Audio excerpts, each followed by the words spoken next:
Bonjour et bienvenue aux personnes des signes d'air que sont le Gémeaux, la Balance et le Verseau pour cette lecture de vie intuitive, pour cette lecture intuitive de vie sentimentale du 15 au 30 septembre prochain. Alors, on a le roi de bâton, on a la 8 de coupe, on a le pendu, on a la grande prêtresse, et on a le roi de denier. Alors, ce que je perçois pour les personnes donc des signes d'air, c'est 15 jours de vie sentimentale avec une période, donc un début, une fin, et au milieu, une période vraiment introspective, vraiment d'interrogation, d'attente, de prise de recul, de réflexion. C'est assez étonnant de se rendre compte qu'on commence ces 15 jours avec un roi, le roi de bâton en l'occurrence, et on le termine avec un autre roi qui est le roi de denier. Alors évidemment, ça peut représenter des personnages, mais ça peut aussi juste représenter leur énergie. Si ce sont des personnages, indépendamment hommes ou femmes, on a pour le roi de bâton une personne d'un signe de feu, donc lion, bélier ou sagittaire, ou quelqu'un qui a ces caractéristiques-là, hein, donc quelqu'un de passionné, de fougueux. Ça peut aussi représenter une énergie sexuelle.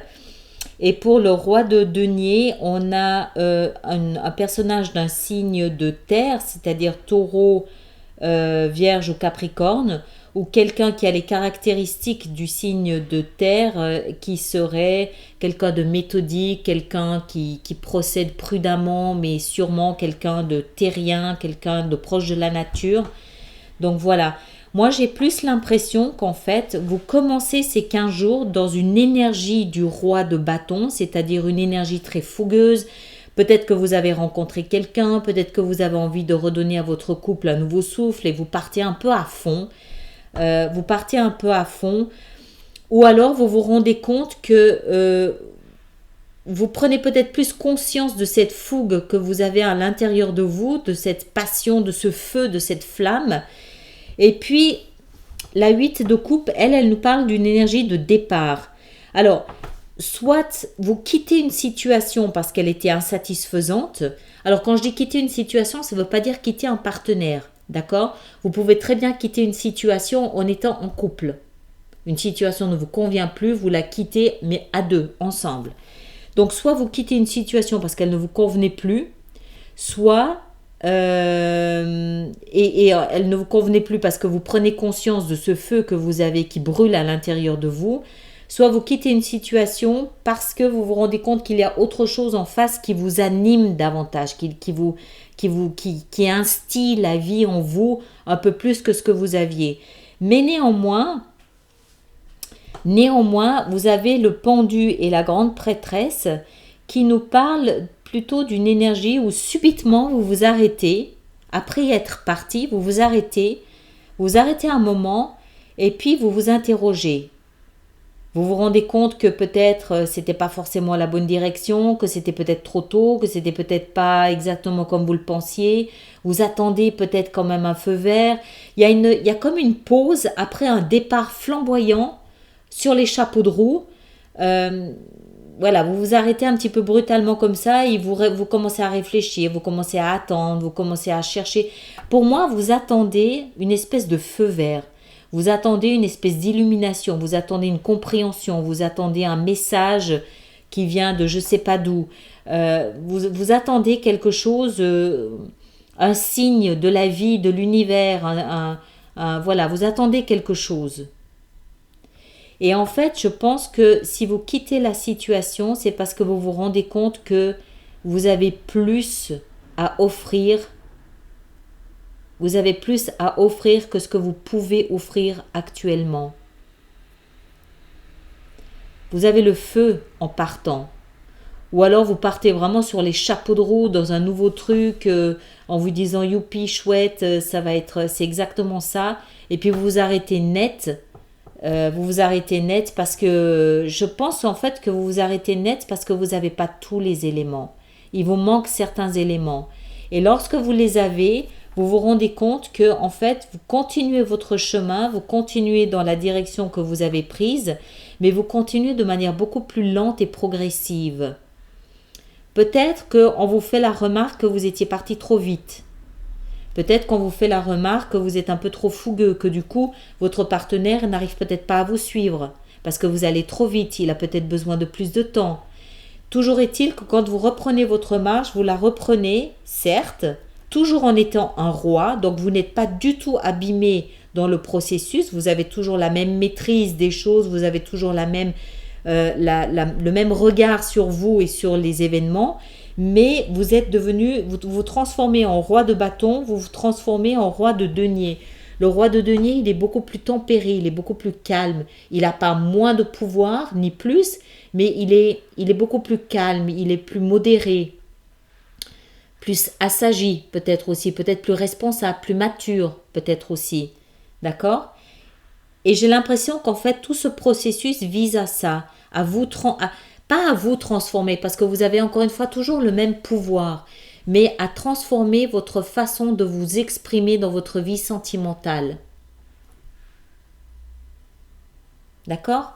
Et c'est cette période de stagnation là avec la grande prêtresse et le pendu qui vous permet de vraiment prendre conscience de comment peut-être vous communiquer sentimentalement, comment vous manifestiez votre attente et vous devenez en fait je crois plus à l'écoute de l'autre avec le roi de denier.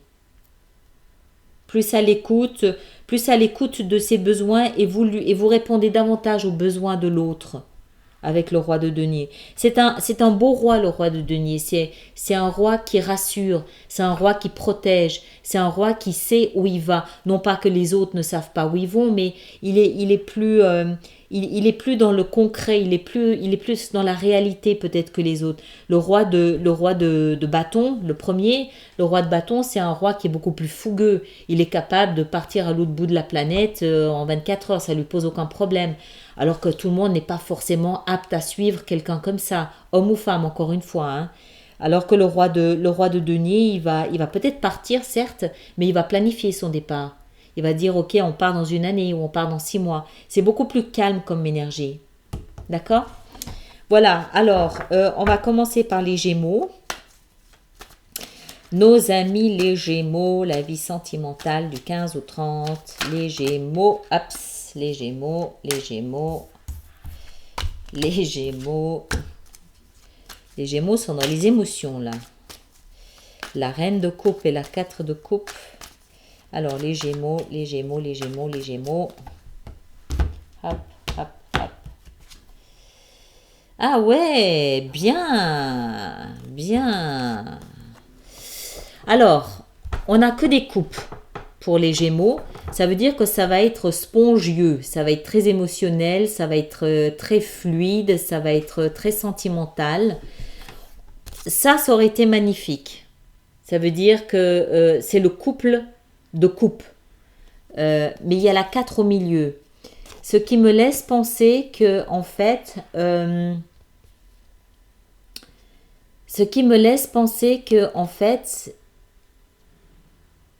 il y a effectivement un des deux protagonistes, la dame ou le roi ici, qui va se lasser, qui va peut-être être un peu ennuyé, peut-être parce qu'il y a trop de fougue, peut-être parce qu'il y a trop d'immaturité, peut-être parce qu'il y a que c'est pas suffisamment solide. Les personnes des signes de coupe, donc c'est des signes d'eau, hein, Cancer, Poisson ou Scorpion.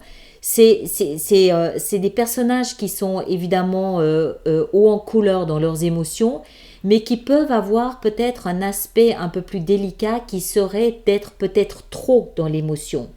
Et que peut-être que trop d'émotions, ça fait peut-être un petit peu pas suffisamment de terre. D'accord? Trop d'eau et pas suffisamment de terre. Donc rien ne peut pousser s'il y a trop d'eau. Tout est noyé. C'est peut-être un peu noyé. Et c'est un peu le sentiment que j'ai. Et c'est, je pense, la raison pour laquelle vous allez être obligé de faire ce passage.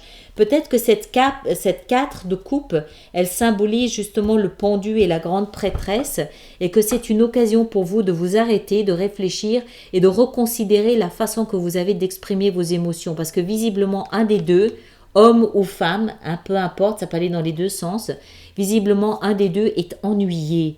Il s'ennuie. Il a du mal à accorder de l'importance ou de la valeur aux émotions que vous lui offrez. Peut-être parce que c'est trop liquide, c'est pas suffisamment tangible, pas suffisamment concret.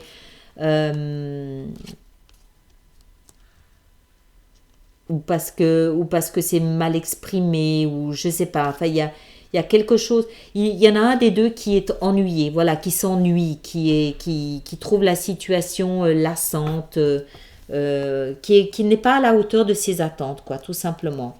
D'accord? Mais je pense que cette 4, elle représente vraiment cette période où vous allez, heureusement, vous allez ne pas insister, vous allez stopper, vous allez partir, vous allez quitter votre façon de faire que vous aviez jusqu'à maintenant, vous allez vous arrêter net, vous allez réfléchir et vous allez revenir en étant plus solide. Vous avez quand même juste trois rois, hein, là du coup maintenant avec la... Vous passez de la reine qui est peut-être plus dans le sensible, dans la sensiblerie, voire même au roi. D'accord? Donc ça veut dire que ce processus de réflexion vous aura été bénéfique et que vous allez pouvoir revenir avec votre coupe en étant plus mûr, plus mature, en sachant un petit peu mieux comment exprimer vos émotions. D'accord? Donc ça c'était Gémeaux. On va voir maintenant la balance.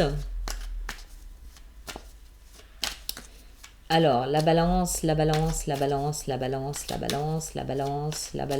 vie sentimentale, la balance, encore une coupe, la balance, vie sentimentale de la balance, paf, waouh! Ouais, mais là pareil, hein, ça se retrouve, c'est marrant comme ça se retrouve. Alors, pareil pour les signes de la balance. On a un nouveau début, un commencement, quelque chose de nouveau, de tout petit, encore de naissant émotionnellement. Ça peut être un message, ça peut être une rencontre qu'on vient juste de faire. C'est quelque chose de naissant et c'est quelque chose d'émotionnel. Mais il y a le potentiel d'un grand amour derrière. D'accord? La carte des amoureux, c'est, voilà, on se met à nu symboliquement, enfin, pas forcément que symboliquement non plus, hein, mais le symbolisme de la carte, c'est ça, on se met à nu et on se rapproche dans notre intimité, c'est-à-dire qu'on devient de plus en plus authentique avec l'autre. On lui montre nos faiblesses, on est vulnérable, on montre sa vulnérabilité à l'autre, on se montre tel qu'on est, il n'y a pas de faux semblant. Et c'est peut-être, encore une fois, cette énergie du pendu de la grande prêtresse qui permet ça. Et avec l'énergie de la 6 d'épée derrière, c'est soit on quitte le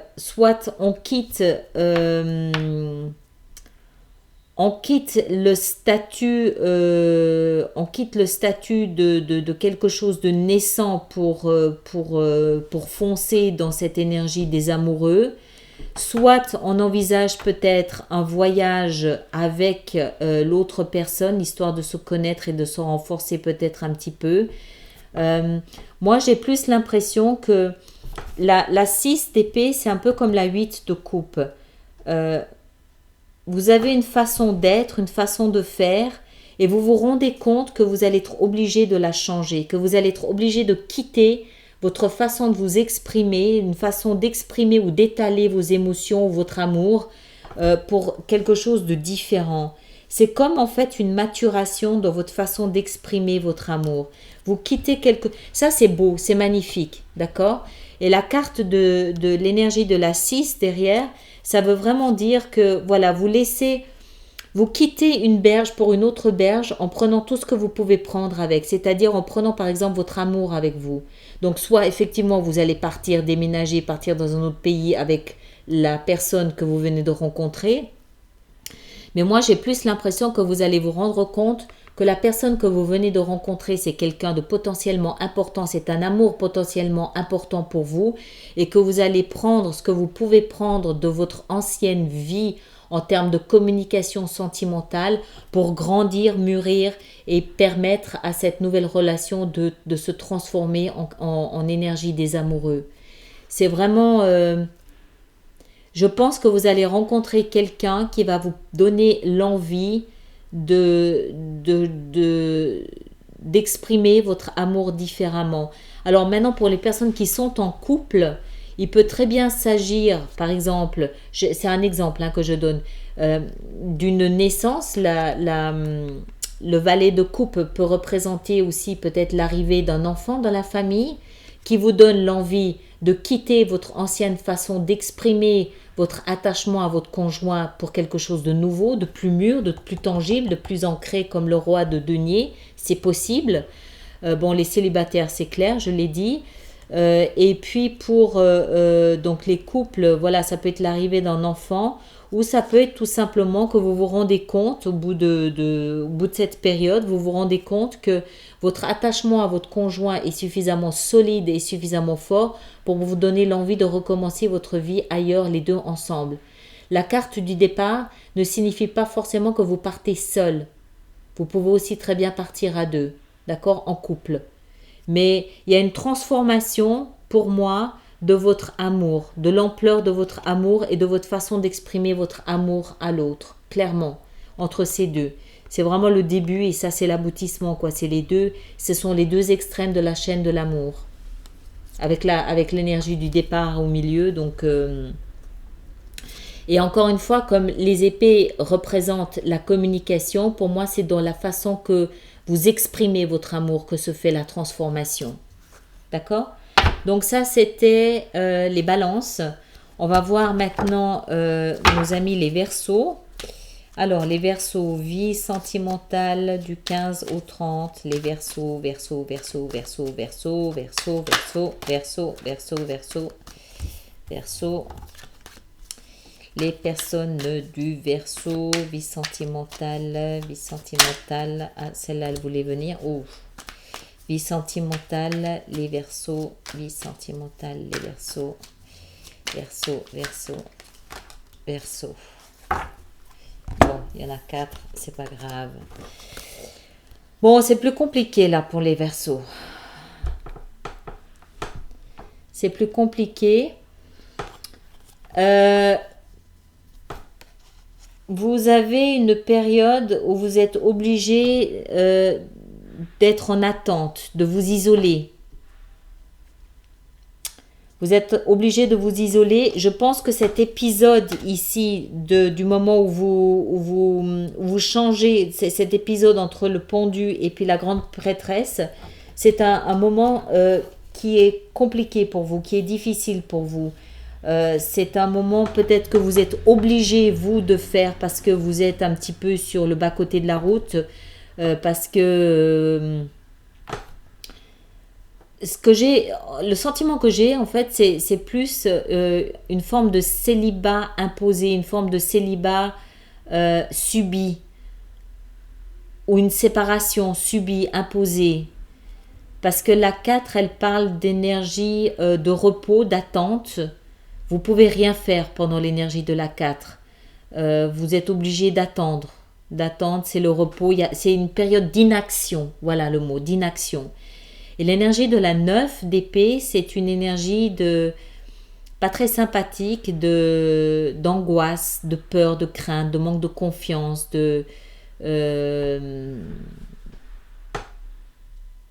Donc je pense qu'il y a une forme d'isolement obligatoire, obligé, subi pour les personnes du signe du Verseau pendant une période. Et je pense que c'est cette période de réflexion qui vous est imposée, vous n'avez pas le choix. D'accord ? Vous êtes obligé d'en passer par là. Mais c'est une bonne chose visiblement parce que vous reprenez un petit peu du poil de la bête. Le fait d'être obligé de vous repositionner, vous retrouvez à nouveau cette énergie du roi de bâton. Donc vous reprenez un petit peu le dessus, vous reprenez un peu vos forces, vous reprenez un petit peu de prestance et de prestige et vous partez argumenter, vous partez expliquer peut-être pourquoi vous avez agi comme vous avez agi. Vous incarnez toujours un roi, doublement, triplement même. Un roi peut-être plus concret, plus solide, plus ancré comme on l'a dit, mais un roi qui ne se laisse pas faire pour autant. D'accord? Il n'a pas peur des conflits, il n'a pas peur des arguments. C'est un roi qui va aller expliquer pourquoi il a fait ce qu'il a fait, pourquoi il a choisi la direction qu'il a choisie, pourquoi. Je pense que en fait, c'est peut-être que vous allez subir, comme je l'ai dit, cet isolement, et mais vous allez aller au combat, vous allez aller argumenter, vous allez demander des comptes, demander des explications, vous allez aussi vous défendre, expliquer pourquoi vous avez agi comme vous avez agi et pourquoi vous avez eu le comportement que vous avez eu. Vous n'allez pas vous laisser faire pour autant, même si vous êtes obligé de passer par le mode le mode réflexion. Ce mode de réflexion, cet isolement va vous permettre de reprendre des forces et de vous convaincre, enfin de comprendre que vous n'êtes pas forcément dans l'erreur, vous êtes peut-être dans la différence, mais pas dans l'erreur, et vous allez aller poser vos arguments sur la table. D'accord ? Voilà, donc ça c'était pour les Verseaux. Donc tenez-moi au courant comme d'habitude et puis à bientôt. Merci.